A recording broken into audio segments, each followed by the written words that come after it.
Hi student, welcome to our YouTube channel Ilm Ki Roshni. Myself is Mohammad Abu Bakr Siddiq and today we are going to discuss an important topic from the chapter 1 first year biology, that is phyletic lineage. So student, in this lecture we will try to discuss what is phyletic lineage and another important term, that is biodiversity, and we will also see how the biodiversity and phyletic lineage are interrelated. So student, before moving towards our lecture, please subscribe our channel and press the bell icon for getting more updates in future.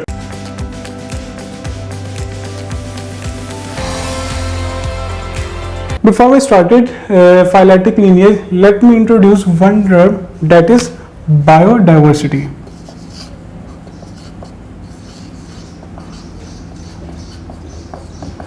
What is biodiversity? अब biodiversity की हम बात करें, biodiversity का literal meaning क्या है? Bio, जैसा कि हम as we all know that bio is life and diversity is variety. In a simple word, in a simple sense, we can say that life, variety of life is known as biodiversity. जैसे कि हमें पता है कि इस कुर्रास पर, इस planet पर मुख्तलिफ किस्म की स्पीशीज एग्जिस्ट करती हैं. अगर हम टर्म्स बात करें, एनिमल्स की बात करें, प्लांट्स की बात करें, वेस्कुलर प्लांट्स की बात करें, इंसेक्ट्स की बात करें, बैक्टीरिया की बात करें, प्रोटोजोआ की बात करें, एल्जाई की बात करें, फंजाई की बात करें, प्रोकैरियोट्स की बात करें, यूकैरियोट्स की बात करें, तो लॉट्स ऑफ स्पीशीज जो है इस प्लेनेट पे एग्जिस्ट करती हैं, इस प्लेनेट पे अपनी लाइफ को सस्टेन किए हुए हैं जब से ये प्लेनेट जो है एग्जिस्ट में, अपनी एग्जिस्टेंस में आया. तो बायोडाइवर्सिटी क्या डील करती है? वो तमाम की तमाम वैरायटीज जो इस प्लेनेट पे एग्जिस्ट करती हैं, वो सारी की सारी वैरायटीज को वो बायोडाइवर्सिटी जो है वो डील आउट करने की कोशिश करती है. ठीक है, अगर हम इसको फर्दर कैटेगराइज करें तो हम देखते हैं कि अकॉर्डिंग टू द बायोलॉजी जो इस प्लेनेट पे जो स्पीशीज एग्जिस्ट करती हैं उनकी तादाद कितनी है? 5 to 30 मिलियन जो सी है डियर स्टूडेंट, इस प्लेनेट पे एग्जिस्ट करती हैं स्पीशीज. 5 to 30 मिलियन स्पीशीज जो सी हैं वो एग्जिस्ट करती हैं ऑन दिस प्लेनेट. जबकि जो वो स्पीसीज जिनको हम स्टडी कर चुके हैं, जिनको हम फिगर आउट कर चुके हैं, उनकी जो अगर उनकी स्ट्रेंथ की बात करें, उनकी क्वांटिटी की बात करें, तो हम देखते हैं कि हमने अभी तक जितनी स्पीशीज को स्टडी किया है, जितनी स्पीशीज को फिगर आउट करने की कोशिश की है, उनकी तादाद जो है वो 2.5 मिलियंस है. ठीक है, जबकि जो एग्जिस्टेंस जो है जो कि अकॉर्डिंग टू द बायोलॉजिस्ट जो है वो कहते हैं कि वो 5 to 30 मिलियन जो स्पीशीज हैं वो इस प्लेनेट पे एग्जिस्ट करते हैं. जबकि अब हमने स्टडी कर चुके हैं स्पीशीज को, जितनी भी स्पीशीज को हम स्टडी कर चुके हैं, उनकी जो तादाद के बारे में वो क्या है, वो 2.5 मिलियंस है.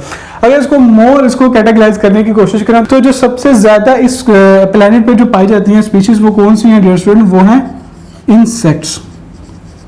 इनके हम रेशियो भी देखेंगे. 53.1% आउट ऑफ 100. उसके बाद सेकंड नंबर पे जो आते हैं हमारे पास, वो आते हैं एनिमल्स जो कि करते हैं एग्जिस्ट 19.9%. ठीक है, फिर उसके बाद हम देखते हैं हमारे पास वेस्कुलर प्लांट्स आते हैं. ठीक है, जो कि कंट्रीब्यूट करते हैं कितना? 17.6%. एट द एंड हमारे पास फंजाई, एल्जी, प्रोटोजोआ और प्रोकैरियोट्स होते हैं. ठीक है, और इनकी अगर स्ट्रेंथ की बात करें तो हम देखते हैं कि ये 9.4% है. अगर इन सारों को कम्युलेट करें, सारों को टोटल करें तो हम देखते हैं कि 100% जो स्पीशीज है जो कि 2.5 मिलियन है, जिनको हम स्टडी कर चुके हैं, जिनको हम फिगर आउट कर चुके हैं, वो कितनी है, वो उन सारों की रेशियो है वो आपके सामने.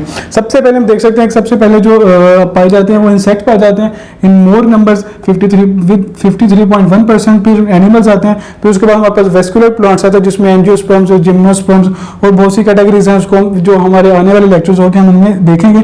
इसके अलावा फिर फंजाई, एल्जाई, प्रोटोजोआ, प्रोकैरियोट्स जो कि 9.54% तक उसमें पाए जाते हैं. ठीक है, अगर हम फाइलेटिक लीनिएज के लिटरल मीनिंग की बात करें तो इसका मतलब है शजराए नस्ल. ठीक है, अगर हम ह्यूमन के पर्सपेक्टिव से बात करें कि शजरा नस्ब से क्या मुराद है, जैसे कि हमारे आबाओ अजदाद फिर उनके आगे से आगे जो उनकी जितनी भी फर्दर डिटेल है कि हम कहाँ से इवॉल्व हुए, वो सारा का सारा शजरा नसब उसको क्या कहते हैं, उसको हम फाइलेटिक लीनिएज कहते हैं। ठीक है, अब अगर इसको थोड़ा सा समझने की कोशिश करें कि according to the biology phyletic lineage क्या चीज़ है, क्या इसको हम इसमें क्या स्टडी करते हैं।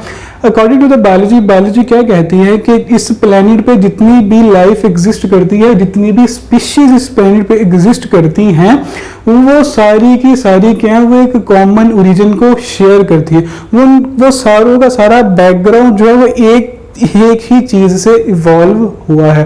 मिसाल के तौर पे अगर मैं यहाँ पे एक नुक्ता ड्रॉ करता हूँ, एक पॉइंट ड्रॉ करता हूँ और कहता हूँ कि ये एक कॉमन ओरिजिन है और ये क्या है कि इसी से जितनी भी लाइफ है एग्जिस्ट की है, जो आज हम देखते हैं अपनी नजरों के सामने।